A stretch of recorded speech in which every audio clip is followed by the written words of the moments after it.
Ciao and welcome to this new tutorial.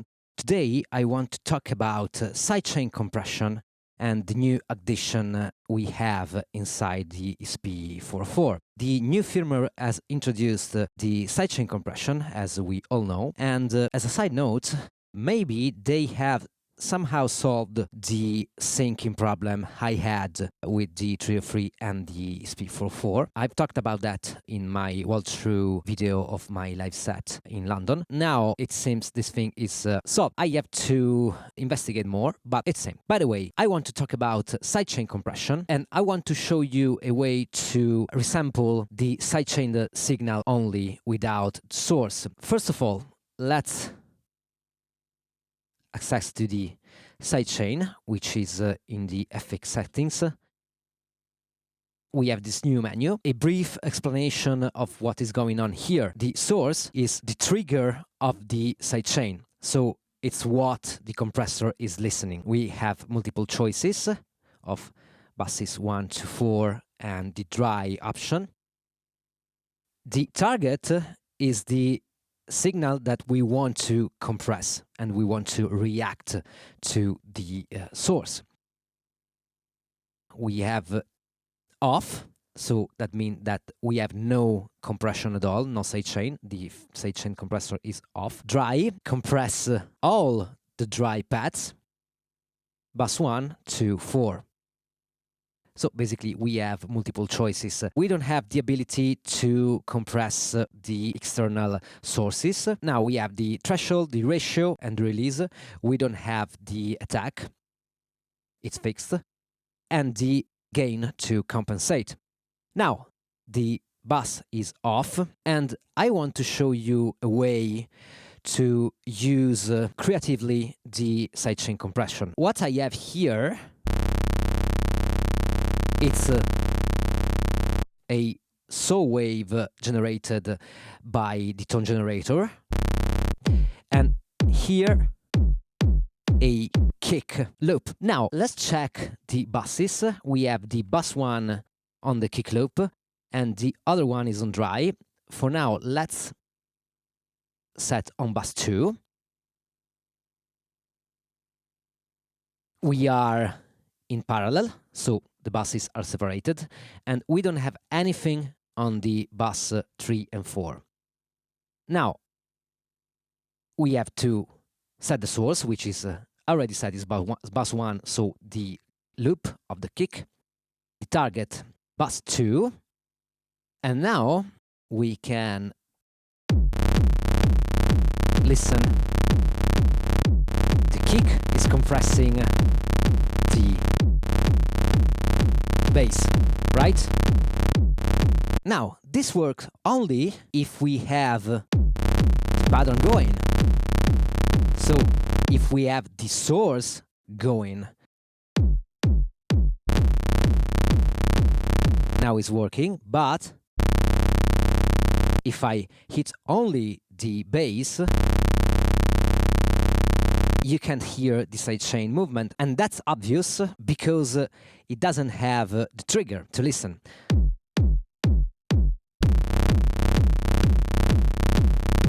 Let's say I want to resample this pad here, but with the sidechain effect baked on it. Scanning through Reddit, I found a post from a guy called JMV, suggested to use the bus 2 as a mute bus. His explanation was a little bit confusing, so I tried to take this explanation and I modify it a little bit, but the concept is there, so thank you for pointing it out. We can use the bus 2 as a mute bus. Let me explain. The first thing to do is to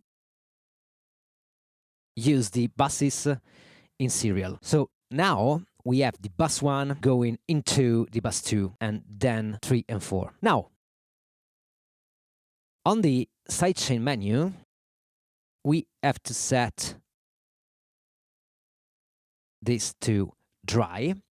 So the dry signal and the dry pad are listening to the bus 1 trigger, which is the kick. And now we have to change this to dry, so it's white. Now it doesn't pass through the bus 1 or the bus 2, and this is the bus 1. So now we have to set the various parameters. So let's start the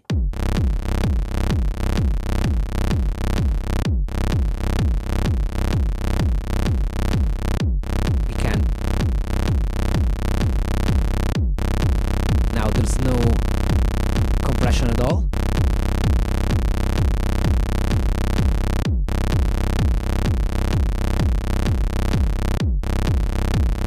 If you want to have a little tighter compression, you can speed up a little bit the release. And if you slow down the release, you obtain a much more longer compressed signal, so less pumping. We want the pumping.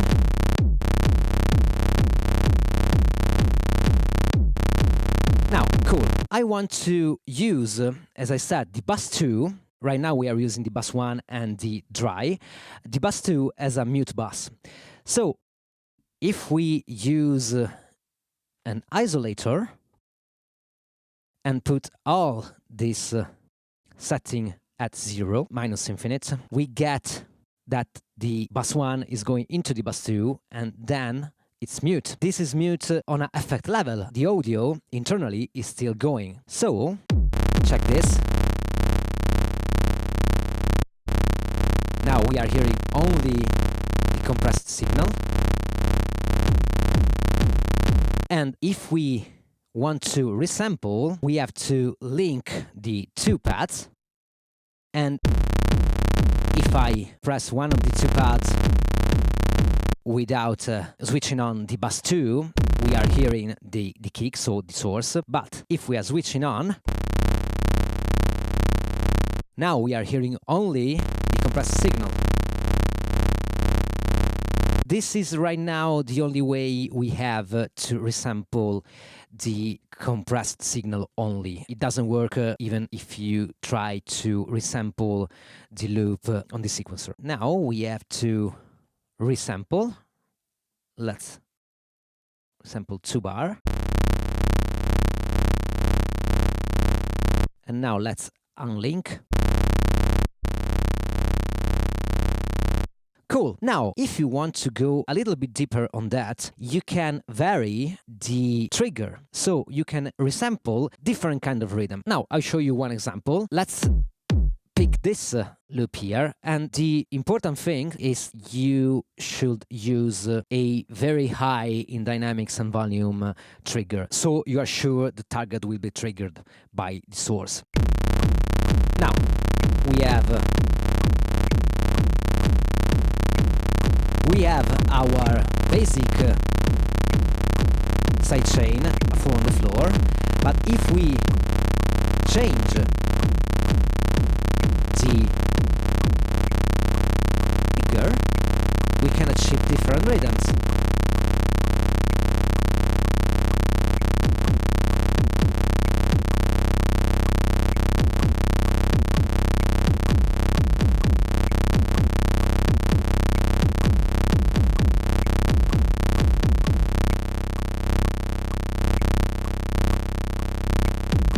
Different, right?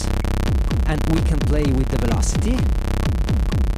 Of course, if we make some extreme settings,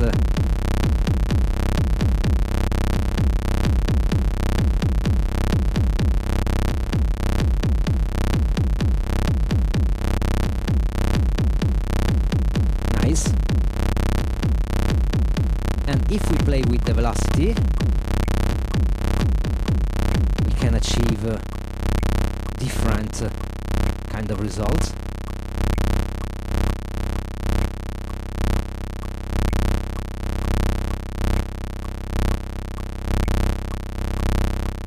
And when we are happy with the results, we have to print the trigger part, so the kick part, in order to resample it. So let's do this and copy this remain and this loop here, and copy to this pad here.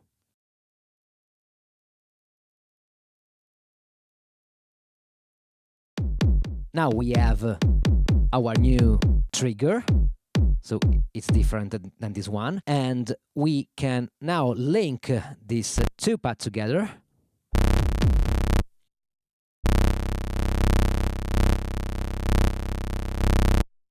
Let's do something more extreme.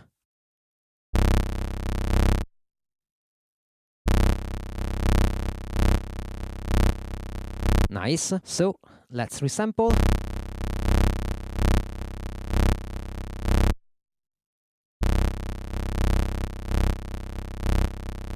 Let's unlink the two.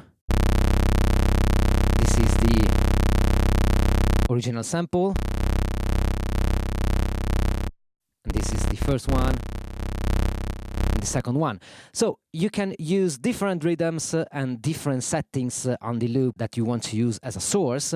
And then by using the bus 2 as a mute, as a mute with the isolator, you can also use a filter, but is not muted 100%, so a little bit of signal pass through could be an option if you want. The important thing is to set the correct buses, so dry and the source is the bus 1, and bus 1 and bus 2 must be in serial and not in parallel, otherwise this technique doesn't work. It basically seems complicated, but it's really straightforward. If you set this in the right way, it's really easy to record the sidechained only signal. This opens up a lot of possibilities. I have to explore more this technique and the possibility involved into the sidechain, just because we have a lot of option for routing the signal of the sidechain. So just to recap a little bit, you have the bus 1 is the trigger, the dry is the target, the bus 2 is set on the isolator, and every time you want to record the compressed signal only, you have to activate the bus 2, and then you can pad link the corresponding pad and record the compressed signal only. If you want to change the rhythm of the trigger, you have to lay down another loop with another and different rhythms and use this as a manual source. This is it for today. I hope this little tutorial will be useful for you. And if you want to dig more into your music theory knowledge, check my Gumroad page. I've just released a new music theory guide for electronic musician, which cover the basics of the music theory chords, scales, and some other cool and good stuff that you should know if you want to take the most out of your instrument. If you have any question or advices, just write down in the comment section. Thank you for watching and see you next time. Ciao!